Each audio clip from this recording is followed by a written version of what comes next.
Thank you. I call Honi Harawira.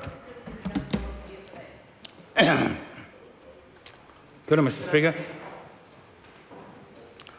Mr. Speaker, the American poet Robert Frost once said about the privilege of a higher education that education doesn't change life much, it just lifts trouble to a higher plane of regard. A cynical view perhaps, but but one no doubt shared by heaps of tertiary students here in Aotearoa. For while people may prattle on about broadening horizons and intellectual challenges in undergraduate and postgraduate education, the fact is that the issues that really matter for students are simple ones: access and affordability. Can they get in, and can they afford to stay there?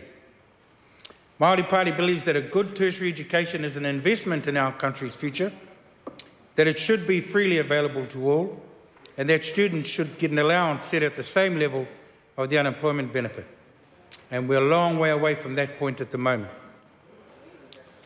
But, Mr. Speaker, this bill does raise the issue of eligibility, such as allowing students who live mainly in their homelands of Niue, Cooks and Tokerau to get interest-free student loans while they're here, as a way of encouraging them to go back and help development in their homelands after they get their degrees.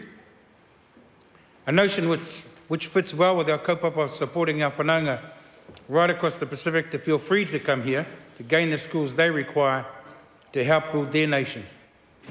Second area, of course, is about enabling students enrolled with the New Zealand Institute who are on approved overseas study to also access interest-free loans.